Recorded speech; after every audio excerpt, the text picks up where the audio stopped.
السلام علیکم ورحمۃ اللہ وبرکاتہ، نحمدہ ونصلی علی رسولہ الکریم، اما بعد فاعوذ باللہ من الشیطان الرجیم، بسم اللہ الرحمن الرحیم، رب اشرح لی صدری ویسر لی امری واحلل عقدۃ من لسانی یفقہوا قولی۔ فمن یرد اللہ ان یہدیہ یشرح صدرہ للاسلام ومن يرد أن يضله يجعل صدره ضيقا حرجا كأنما يصعد في السماء كذلك يجعل الله الرجس على الذين لا يؤمنون۔ تو وہ شخص جسے اللہ چاہتا ہے کہ ہدایت دے اسے اس کا سینہ اسلام کے لیے کھول دیتا ہے، اور جسے چاہتا ہے کہ اسے گمراہ کر دے اس کا سینہ تنگ نہایت گھٹا ہوا کر دیتا ہے، گویا کہ وہ مشکل سے آسمان میں چڑھ رہا ہے۔ اسی طرح اللہ ان لوگوں پر گندگی ڈال دیتا ہے جو ایمان نہیں لاتے۔ اللہ سبحانہ تعالیٰ ہی اس کائنات کا خالق ہے، اسی نے ہر چیز کو بنایا اور اسے ہدایت بخشی، یعنی اس کے وجود کا مقصد بھی اس کو الہام کر دیا کہ وہ چیز کس مقصد کے لیے بنائی جا رہی ہے اور اس کو کیا کرنا ہے۔ موسیٰ علیہ السلام نے فرعون کے دربار میں فرعون کے سوال کے جواب میں رب کا تعارف کرواتے ہوئے کہا، جب اس نے کہا کہ فمن ربکما یا موسیٰ، تم دونوں کا رب کون ہے اے موسیٰ؟ قال ربنا الذی اعطی کل شیء خلقہ ثم ہدی، کہا ہمارا رب وہ ہے جس نے ہر چیز کو پیدا کیا پھر اس کو راہ دکھائی، یعنی ہر چیز کی ساخت بنائی اور پھر اس کو راہ بتائی۔ تو جس رب نے ساری مخلوق کو ہدایت بخشی ہے وہی رب انسانوں کو بھی ہدایت دینے والا ہے۔ اللہ سبحانہ تعالیٰ فرماتے ہیں ان علینا للہدی، اور بے شک ہدایت دینا ہمارے ذمہ ہے، اور یہ کہ ان ھدی اللہ ھو الھدی، بے شک اللہ کی ہدایت وہی اصل ہدایت ہے۔ تو وہی ہدایت دیتا ہے جسے وہ چاہتا ہے، اور والذین اہتدوا زادہم ایمانا، اور وہ لوگ جو ہدایت پا جائیں ان کے ایمان میں اضافہ کر دیتا ہے۔ تو اس سے اللہ تو ہدایت دیتا ہے، لیکن کوئی قبول کر لے تو اللہ سبحانہ تعالیٰ اس کی ہدایت میں مزید اضافہ فرماتا ہے۔ تو انسانوں کو بھی ہدایت دینے والا وہی ہے، اور جب وہ کسی کے ساتھ ہدایت کا ارادہ کرتا ہے تو اس کا سینہ اسلام کے لیے کھول دیتا ہے، وہ شخص خیر سے محبت کرتا ہے، قبول حق اس کے لیے آسان ہو جاتا ہے، وہ اس پر خوش ہوتا ہے، اس پر مطمئن ہوتا ہے، وہ ہدایت قبول کرنے کے لیے کوئی شرائط نہیں رکھتا، وہ ہدایت کی تلاش میں ہوتا ہے، تو جب ہدایت سامنے آ جاتی ہے تو اس کو قبول کر لیتا ہے، اور جس کو وہ بھٹکا دے اس کا سینہ تنگ اور گھٹا ہوا ہو جاتا ہے۔ لیکن اللہ سبحانہ تعالیٰ زبردستی کسی کو نہیں بھٹکاتا۔ جو شخص ہدایت حاصل نہ کرنا چاہے، بظاہر جسمانی طور پر وہ صحت مند ہو لیکن پھر بھی اس کا دل تنگ ہو، ہدایت کی باتیں اسے مشکل معلوم ہوتی ہوں، تو ایسے شخص کو پھر اللہ ہدایت نہیں دیتا۔ یعنی جو شخص ایمان، علم اور یقین سے انتہائی گھٹن محسوس کرتا ہے اور اس کے دل پر شبہات اور شہوات کا غلبہ ہوتا ہے تو اللہ سبحانہ تعالیٰ اس کو ہدایت کی توفیق نہیں دیتا۔ تو فرمایا فَمَن يُرِدِ اللَّهُ أَن يَهْدِيَهُ يَشْرَحْ صَدْرَهُ لِلْإِسْلَامِ وَمَن يُرِدْ أَن يُضِلَّهُ يَجْعَلْ صَدْرَهُ ضَيِّقًا حَرَجًا كَأَنَّمَا يَصَّعَدُ فِي السَّمَاءِ۔ تو یہاں پر فرمایا کہ جس شخص کو اللہ چاہتا ہے کہ ہدایت دے اس کا سینہ اسلام کے لیے کھول دیتا ہے، اور اس میں جب بندہ چاہتا ہے کہ اس کو ہدایت ملے تو اللہ سبحانہ تعالیٰ بھی اس کے لیے ہدایت کی راہیں آسان کر دیتا ہے، اس کو توفیق عطا کرتا ہے، اسلام کو اس کے لیے آسان اور سہل کر دیتا ہے، اسلام کی طرف آنے کے لیے اس کو ہمت عطا کرتا ہے۔ تو یہ اس بندے کے ساتھ بھلائی کی علامت ہوتی ہے۔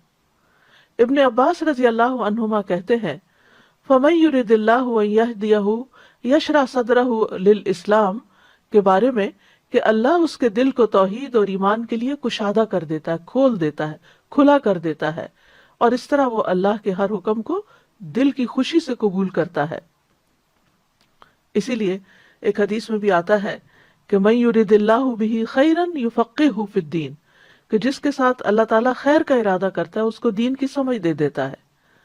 اور اللہ سبحانہ تعالیٰ نے یہاں جو فرمایا کہ فَمَن يُرِدِ اللَّهُ أَن يَهْدِيَهُ، جس کے ساتھ اللہ ارادہ کرتا ہے کہ اسے ہدایت دے، تو یہاں ارادے سے مراد ارادہ کونیہ ہے، اور ہدایت سے مراد نیک اعمال کی توفیق دینے کی ہدایت ہے۔ تو ایسے انسان کو آپ دیکھیں گے کہ اس کا سینہ اسلام کے احکامات کے لیے، اس کے شاعر کے لیے کھلا ہوتا ہے، وہ خوشی سے، کھلے دل سے، اوپن مائنڈلی اس کو قبول کر لیتا ہے اور پھر خوشی سے اس پر عمل بھی کرتا ہے۔ یہ جو آتا ہے کہ نماز منافقوں کے لیے بہت بھاری ہے، لیکن مخلص لوگوں کے لیے وہ آنکھوں کی ٹھنڈک بھی ہے۔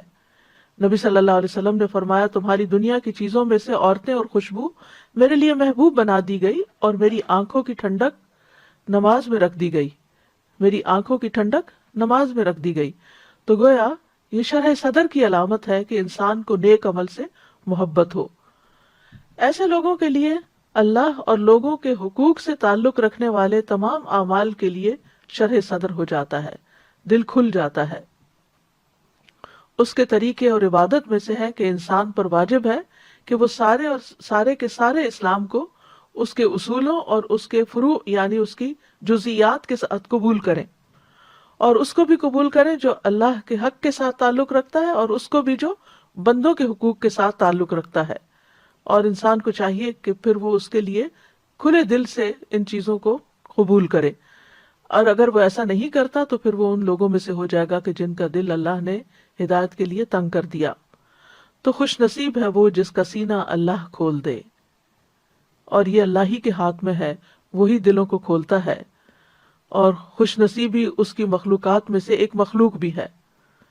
تو اس اپنی مخلوق میں سے اس خوش نصیبی کو جس آدمی کے دل میں چاہتا ہے رکھ دیتا ہے، لہذا وہ دین کی بات سننے پر خوش ہوتا ہے، مسکراتا ہے، گویا وہ اس کے اپنے دل کی بات ہو۔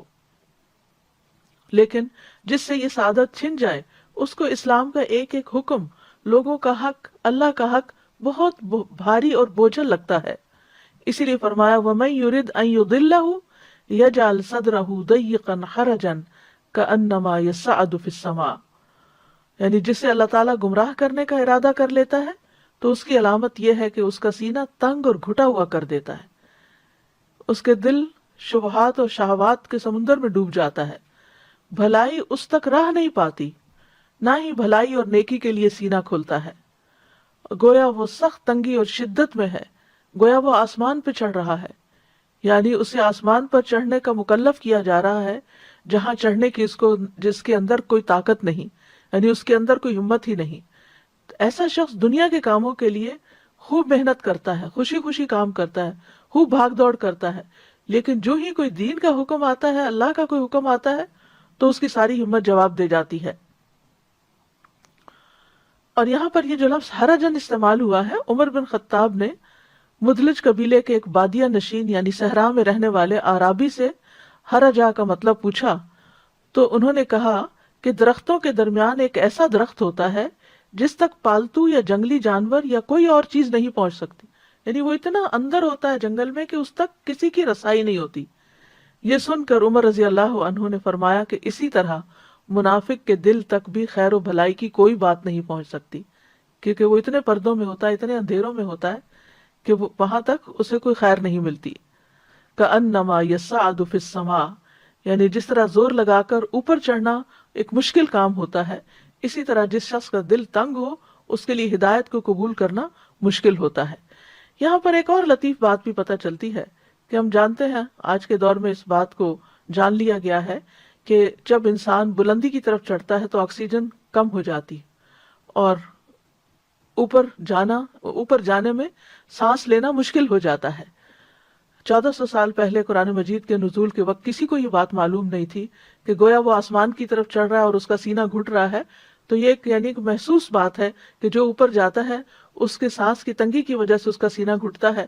تو اسی طرح مثال دی گئی ان لوگوں کی کہ جن کو دین کی طرف بات یا اللہ کی طرف سے آئی ہوئی بات سن کر ان کا دل کھلنے کی بجائے گھٹنے لگتا ہے، تو ان کے لیے پھر سزا کیا ہے؟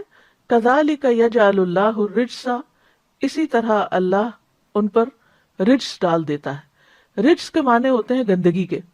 ابن زید کہتے ہیں کہ اس سے مراد عذاب ہے، یعنی ایسے لوگوں پر پھر اللہ کا عذاب ہی آتا ہے۔ ابن عباس کہتے ہیں رجس سے مراد شیطان ہے، یعنی اللہ ان پر شیطان کو مسلط کر دیتا ہے، جیسا کہ ایک آیت میں بھی آتا ہے وَمَن يَعْشُ عَن ذِكْرِ الرَّحْمَنِ نُقَيِّضْ لَهُ شَيْطَانًا فَهُوَ لَهُ قَرِينٌ، کہ جو رحمان کے ذکر سے تغافل برتتا ہے ہم اس پر ایک شیطان مسلط کر دیتے ہیں جو اس کا دوست بن جاتا ہے، اور پھر جس کو شیطان کی دوستی میسر آ جائے اس کے لیے خیر کی راہوں پہ چلنا تو بہت ہی مشکل کام ہو جاتا ہے۔ مجاہد کہتے ہیں کہ رجس سے مراد ہر وہ چیز ہے جو خیر سے خالی ہو، یعنی پھر اللہ سبحانہ وتعالیٰ اس سے اس کے ساتھ خیر کا ارادہ نہیں کرتے اور اس کو ایک ایسے کاموں میں لگا دیتے ہیں کہ جس سے کوئی خیر نہیں نکلتی۔ اسلام اور ایمان کے لیے سینہ کھلنے کی ہمارے دین میں بہت اہمیت ہے، کیونکہ سینے کے اندر دل ہوتا ہے اور دل ہی مرکز ہے ہدایت کو قبول کرنے کا، اور اگر سینہ بھچا ہوا ہو تو دل بھی گھٹا ہوا ہوتا ہے اور خیر کی بات اس کے اندر سرایت نہیں کرتی۔ اللہ سبحانہ وتعالیٰ نے اپنے نبی کے سینے کو کھول دیا ہدایت کو قبول کرنے کے لیے اور وحی الہی کو قبول کرنے کے لیے۔ فرمایا الم نشرح لک صدرک، الم نشرح لک صدرک، کیا ہم نے آپ کے لیے آپ کا سینہ کھول نہیں دیا؟ یقیناً کھول دیا، اور جس کا سینہ کھل جائے اسے رب کی طرف سے ایک نور عطا ہوتا ہے، ہدایت عطا ہوتی ہے۔ سورۃ الزمر میں اللہ تعالیٰ فرماتے ہیں افمن شرح اللہ صدرہ للاسلام فہو علی نور من ربہ فویل للقاسیۃ قلوبہم من ذکر اللہ اولئک فی ضلال مبین، تو کیا وہ شخص جس کا سینہ اللہ نے اسلام کے لیے کھول دیا ہے سو وہ اپنے رب کی طرف سے ایک روشنی پر ہے، کیا وہ کسی سخت دل انسان کی طرح ہو سکتا ہے؟ پس ان کے لیے ہلاکت ہے جن کے دل اللہ کی یاد کی طرف سے سخت ہیں، یعنی کہ اللہ کی یاد، اللہ کا ذکر، اللہ کی عبادت کرنے کو ان کا دل نہیں مانتا، یہی لوگ صریح گمراہی میں ہیں۔ تو عموماً یہ ہوتا ہے کہ جس شخص کا سینہ ایمان کے لیے نہ کھلے اس کا سینہ کفر کے لیے کھل جاتا ہے۔ سورۃ النحل میں آتا ہے من کفر باللہ من بعد ایمانہ الا من اکرہ وقلبہ مطمئن بالایمان ولکن من شرح بالکفر صدرا فعلیہم غضب من اللہ ولہم عذاب عظیم، جو شخص اللہ کے ساتھ کفر کرے اپنے ایمان کے بعد، یعنی اللہ نے اس کو ایمان دیا، توفیق دی، لیکن پھر اس کے بعد کیا ہوا؟ سوائے اس کے جسے مجبور کیا جائے اور اس کا دل اطمینان ایمان پر مطمئن ہو، تو وہ تو خیر ہے کہ اللہ نے اس کو ایمان دیا ہے اور اس کے بعد اس کا دل بھی ایمان پر مطمئن ہو گیا ہے۔ لیکن اس کے برعکس دوسرا شخص کہ جس کو اللہ نے حق دکھا بھی دیا اور اس نے انکار کر دیا، لیکن جو کفر کے لیے سینہ کھول دے، یعنی ایمان کے لیے اس نے سینہ نہیں کھولا لیکن کفر کے لیے کھول دیا، یعنی کفر کو ویلکم کیا، تو ان لوگوں پر اللہ کا بڑا غضب ہے اور ان کے لیے بہت بڑا عذاب ہے۔ ایسے شخص کو ہدایت کی بات سمجھ نہیں آتی۔ سورۃ الکہف میں آتا ہے وَمَنْ أَظْلَمُ مِمَّنْ ذُكِّرَ بِآيَاتِ رَبِّهِ فَأَعْرَضَ عَنْهَا وَنَسِيَ مَا قَدَّمَتْ يَدَاهُ إِنَّا جَعَلْنَا عَلَى قُلُوبِهِمْ أَكِنَّةً أَن يَفْقَهُوهُ وَفِي آذَانِهِمْ وَقْرًا وَإِن تَدْعُهُمْ إِلَى الْهُدَى فَلَن يَهْتَدُوا إِذًا أَبَدًا۔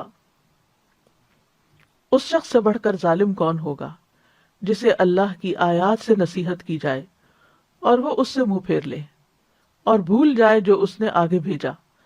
ایسے لوگوں کے دلوں پر ہم نے پردے ڈال دیے ہیں کہ وہ قرآن کو سمجھ ہی نہیں سکتے اور ان کے کانوں میں بھی بوجھ ہے، اور اگر آپ انہیں سیدھے رستے کی طرف بلائیں تو وہ کبھی اس راہ پر نہیں آئیں گے۔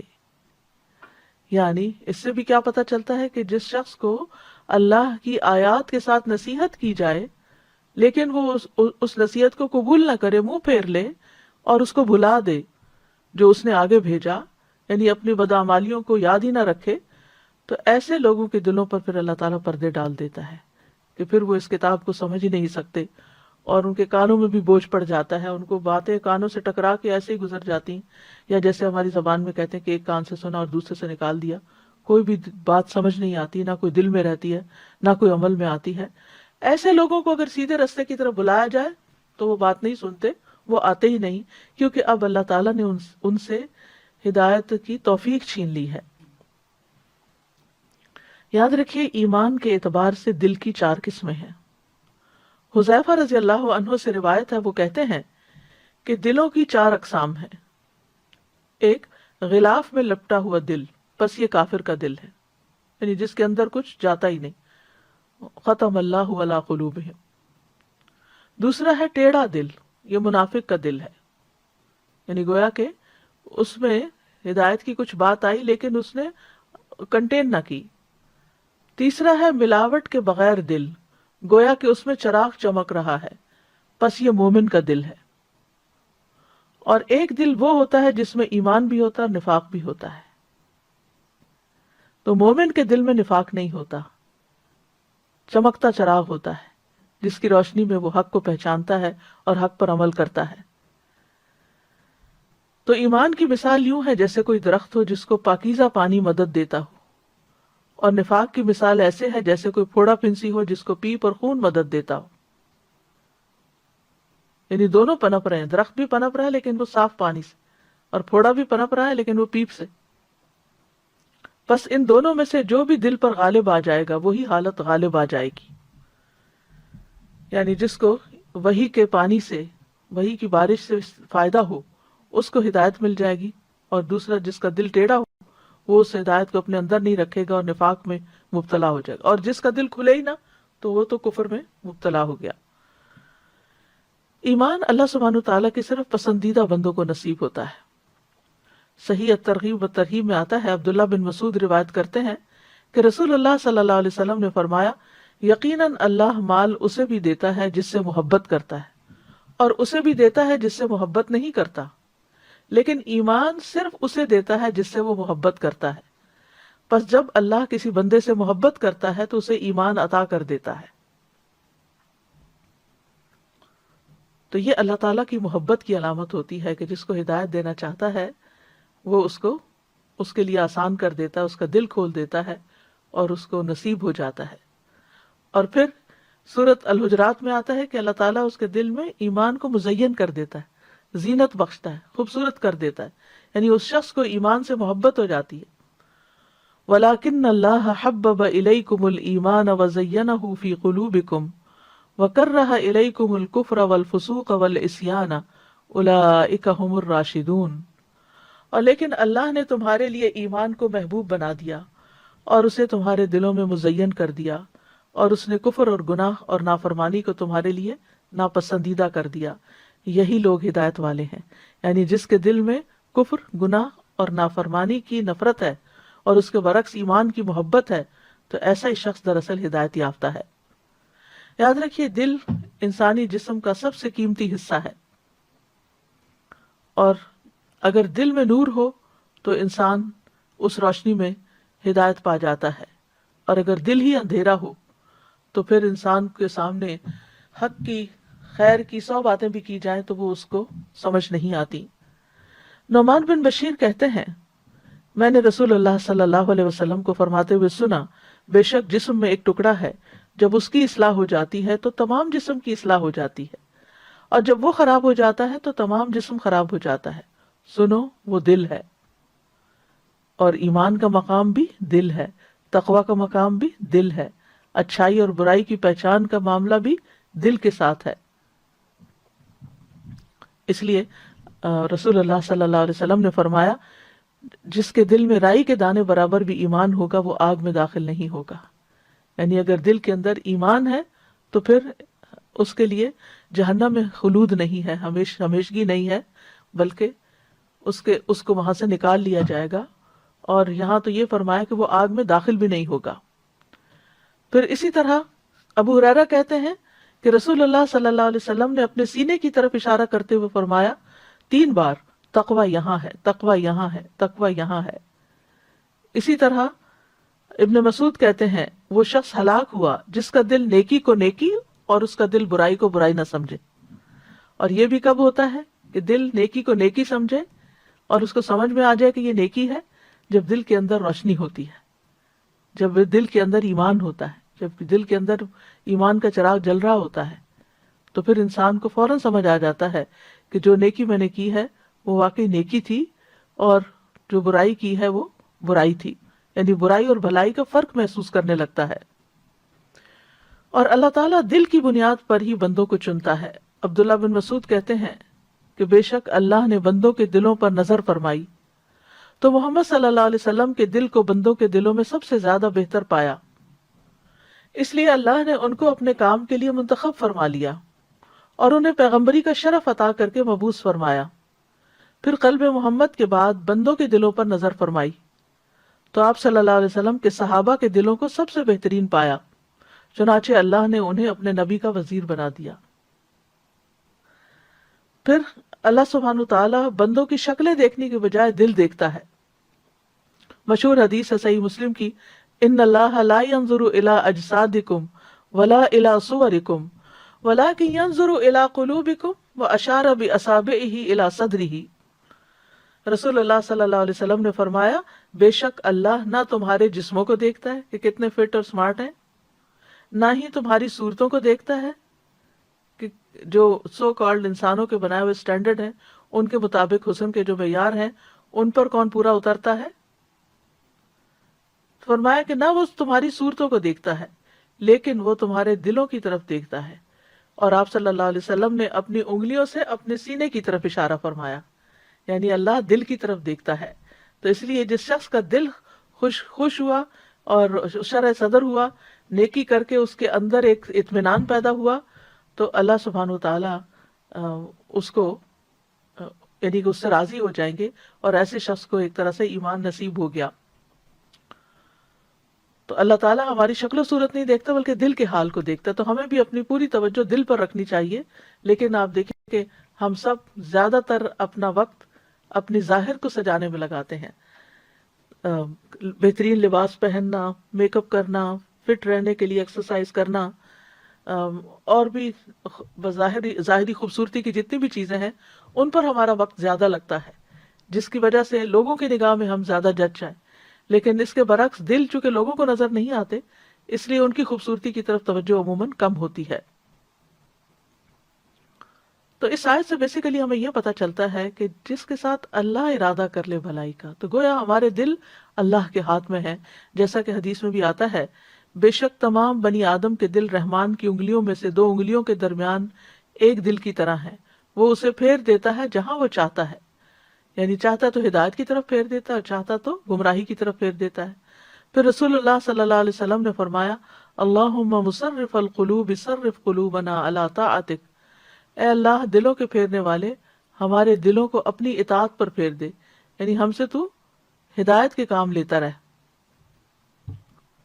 اور دل کی حالت بدلتی بھی رہتی ہے، اصل میں قلب کو قلب کہتے ہی اس لیے ہیں کہ وہ الٹتا پلٹتا رہتا ہے، یعنی ایک حال میں نہیں رہتا۔ آپ ایک لمحے ایک بات سوچ رہے ہوتے ہیں، دوسرے لمحے کوئی دوسری بات سوچنے لگتے ہیں، کبھی آپ کا دل خوش ہوتا ہے، کبھی آپ کے اندر اداسی چھا جاتی ہے، کبھی آپ ویسے ایکٹیو محسوس کرتے ہیں لیکن آپ کے دل کی حالت اچھی نہیں ہوتی۔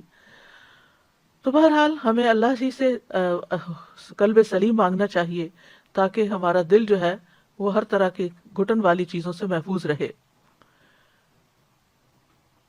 تو دل کی حالت فرمایا، دل کی مثال تو اس پر کسی ہے جو کسی درخت کے تنے کے ساتھ لٹکا ہوا ہو اور ہوا اسے الٹ پلٹ کرتی رہتی ہو، کبھی سیدھا کبھی الٹا۔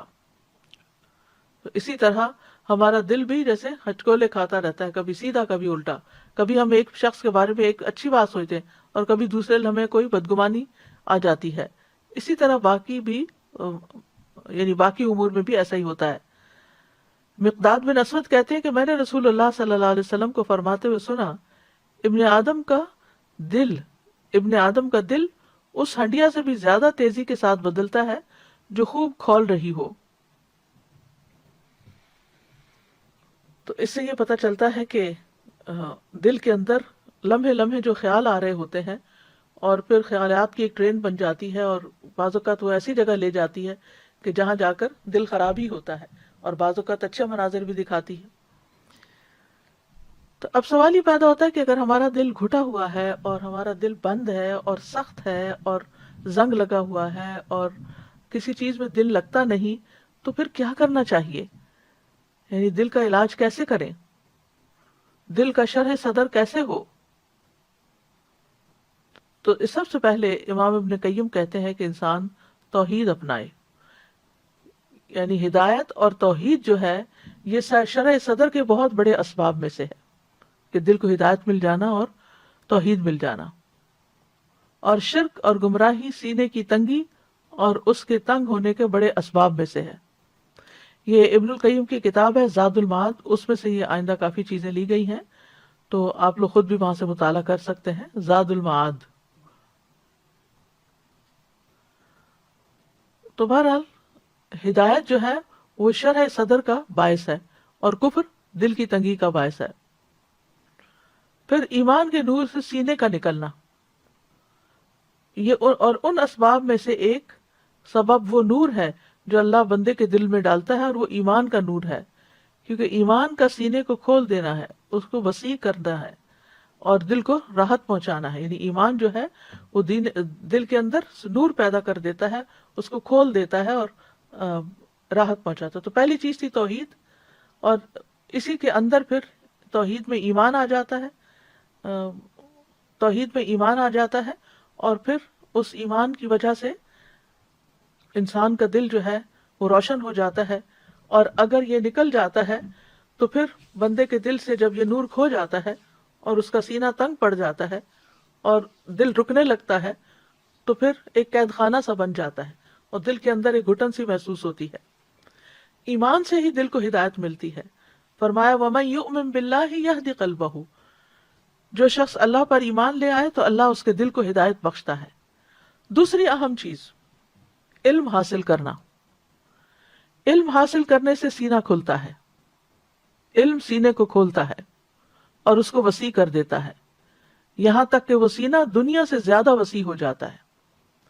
یعنی وہ دل پھر صرف دنیا کے بارے میں نہیں سوچتا، وہ آخرت اور جنت اور جہنم کے بارے میں بھی بہت واضح طور پر سوچتا ہے. جہالت سینے کو تنگ کر دیتی. جہالت اندھیرا ہوتا ہے، اندھیرے میں گھٹن ہوتی ہے، تنگی محسوس ہوتی ہے، انسان کی موبلٹی ختم ہو جاتی ہے.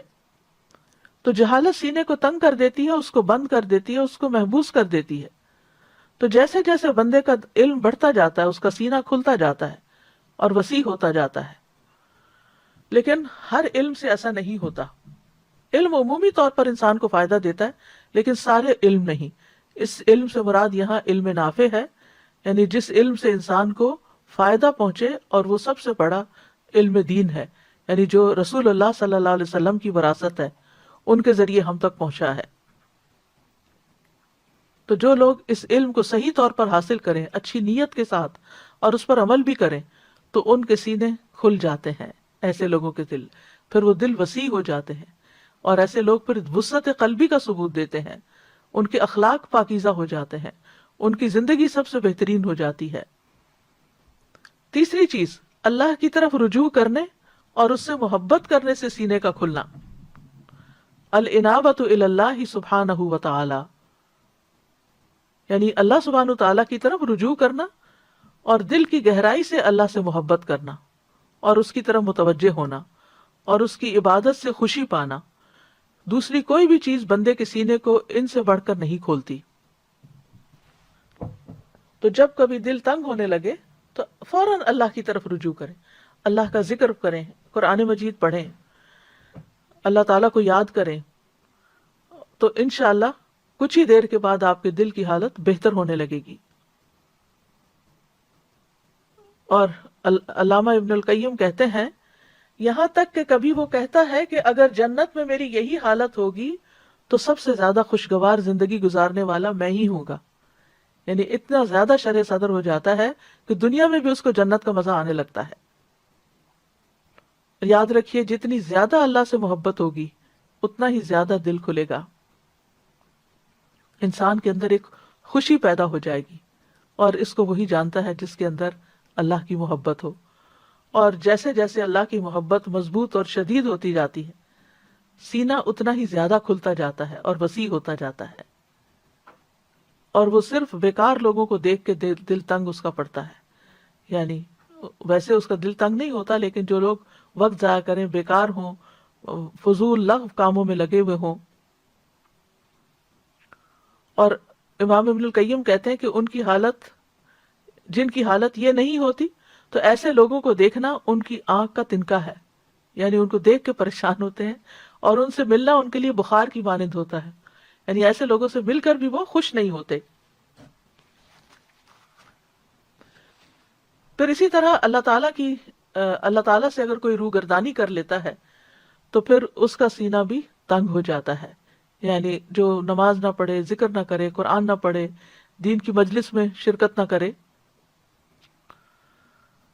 ابن القیم کہتے ہیں کہ سینے کے تنگ ہونے کے اسباب میں سے اللہ تعالیٰ سے روگردانی کرنا اور غیر اللہ کے ساتھ دل کو وابستہ کرنا ہے، اور اللہ کے ذکر سے غافل ہونا ہے، اور اس کے سوا کسی اور سے محبت کرنا ہے، یعنی اللہ کو چھوڑ کر اوروں سے محبت کرنا ہے. تو جو اللہ کے سوا کسی دوسرے سے ویسی محبت کرتا ہے، یعنی جیسی اللہ سے کی جانی چاہیے، تو وہ اسی کے ساتھ عذاب دیا جاتا ہے، اور غیر اللہ کی محبت میں اس کا دل جکڑ دیا جاتا ہے. تو زمین میں اس سے بڑا بدبخت کوئی نہیں ہوتا، کیونکہ پھر اس کو اس کے بغیر چین اور قرار ہی نہیں آتا. تو یہ بذات خود ایک بہت بڑی سزا ہو جاتی ہے. اسی طرح اللہ کے ذکر سے روگردانی کے نتیجے میں زندگی تنگ ہو جاتی ہے.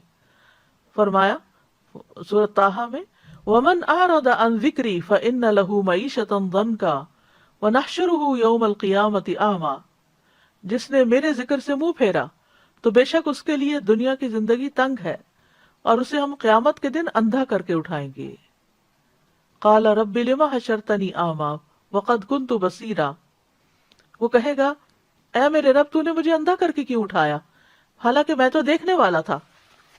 وہ فرمائے گا اسی طرح تیری طرف میری آیات آئی تھی، ہماری آیات آئی تھی تو انہیں بھول گیا تھا، اور اسی طرح آج تو بھلایا جاتا ہے. تو جو اللہ کی کتاب کو بھلا دیتا ہے، اللہ کی بات کو بھلا دیتا ہے، پھر اس کا سینہ تنگ ہو جاتا ہے. پھر اسی طرح چوتھی چیز یہ ہے کہ نبی صلی اللہ علیہ وسلم کی اتباع کی جائے، اس سے بھی سینہ کھلتا ہے.